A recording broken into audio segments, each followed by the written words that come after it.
Cine Hospital, un hospital de especialidades para el alma. Mi nombre es Maribel de Jana, tengo 3 hijos y llevo 8 años a los pies del Señor. Realmente conocí al Señor en una crisis financiera muy grande. Yo no sabía realmente que tenía un problema y la verdad es el siempre querer más me involucró mucho a hacer préstamos, a utilizar tarjetas de crédito, a involucrarme con chulqueros, porque yo trataba de tapar un hueco y cerrar un hueco y tapar otro hueco. Entonces era siempre mi afán y todos los días, todas las mañanas me acuerdo que me llamaba mi oficial de crédito del banco y me decía, ¿tiene cheque en cámara? Y para mí, desde las 8 hasta las 11 de la mañana era un estrés realmente, porque yo no sabía de dónde podía sacar el dinero para pagar mis deudas. Y es así que comencé a vender todo aquello que yo había adquirido en todo mi tiempo de trabajo. Vendí hasta mis joyas, mis cosas, todo comencé a vender porque realmente tenía que pagar deudas.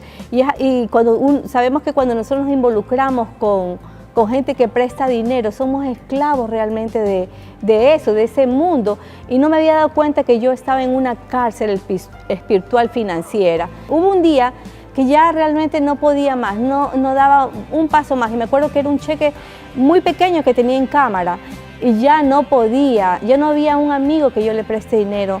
Me daba tanta vergüenza pedirle a mis padres que me presten dinero, ya no podía, era como que me sentía entre la espada y la pared. Y yo me acuerdo ese día que comencé y clamé y alcé las manos al Señor sin haberlo conocido todavía. Clamé y alcé las manos al Señor y le pedí a Dios que me ayude. Pedí realmente ese Dios real y verdadero, ese Dios que uno tiene la comunión con Él. Alcé mis manos y yo sentí como vino otra mano, una mano de lo alto, y me rompió unas cadenas que yo tenía. Porque tanto así que cuando me rompieron, mis manos cayeron. Y yo dije, ya no puedo más. Y es ahí cuando yo hice un stop a mi vida. Y ese día me cerraron mis cuentas bancarias. Y comenzaron a venir cheque tras cheque, cheque tras cheque, cheque tras cheque. Y es ahí cuando yo comienzo a buscar al Señor.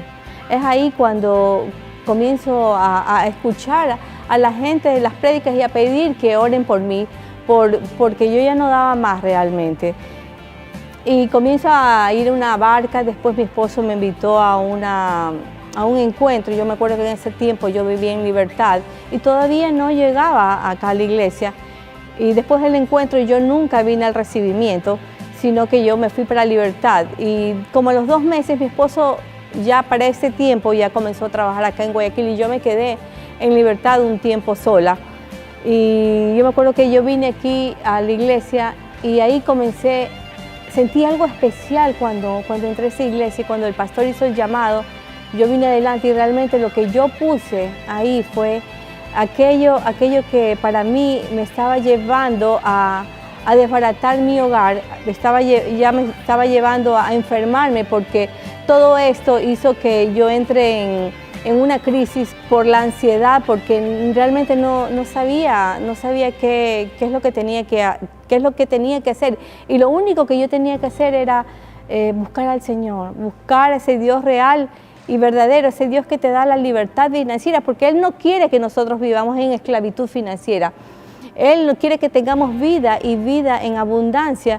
Y yo me acuerdo un día, mientras comencé a leer la Biblia y vi que en el Salmo 23 decía que Jehová es mi pastor, nada me va a faltar. Y yo comencé a involucrarme en las cosas del Señor, comencé a ir en una barca y mis coberturas nos comenzaron a dar terapia financiera y comencé a buscar aquel Dios que me iba a dar esa libertad financiera.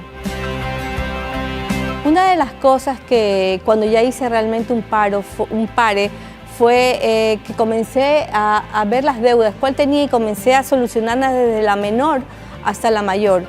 Algo que el Señor me llevó fue que yo tenía que honrar las deudas realmente, y eran deudas que yo había adquirido, no porque me acerqué a los pies del Señor y las cosas me fueron mal, Porque muchas veces nos pasa que cuando tú te acercas, vienen como cosas, pero todo esto que viene son cuestiones de nuestros errores, de mis fallas, de aquello que yo había cometido en su tiempo, y comencé a ver de la manera de solucionar esas deudas. Me acerqué a los bancos, a las tarjetas de crédito, a los señores que yo debía, y les dije que les iba a cancelar. Y aún deudas que no eran mías, deudas que yo había servido de garante, tuve que pagarlas, porque realmente nosotros teníamos que honrar nuestras deudas, honrar aquello que nosotros debemos. Algo que el Señor me mostró en todo este tiempo que caminé buscándolo es que busca primero el reino de Dios y su justicia, y todas las cosas te llegarán por añadidura. Y es así cuando yo comienzo a servir al Señor, yo comienzo a buscar más de Él, yo comienzo a involucrarme en las cosas del Señor, y vi como Dios fue cubriendo mis necesidades y fue dándome trabajos, aún trabajos que yo no me esperaba, y fui prosperada mucho más de cuando yo tenía realmente, porque cuando yo tenía vivía tan afanada en mis deudas que no podía nunca darme un gusto con un carro nuevo, nunca pude darme gusto tal vez con viajes, que ahora que estoy en los pies del Señor, que he aprendido a administrar bien, porque nosotros tenemos que ser administradores de aquello que el Señor nos da. Yo no fui una buena administradora de aquello que el Señor me dio, y he aprendido en el transcurso de esta vida, y sigo aprendiendo día tras día a ser una administradora de aquello que me da. Y algo que el Señor me ha mostrado es que nosotros tenemos que dar nuestros diezmos y ofrendas realmente, y el dar y el ofrendar, porque cuando tú das, abres la ventana de los cielos para que todo aquello te sobreabunde. Y no damos para que el Señor nos dé algo, damos porque sabemos que Él es el dueño de todo. Dice su palabra que Dios es el dueño del oro y de la plata, y todo le pertenece realmente a Él.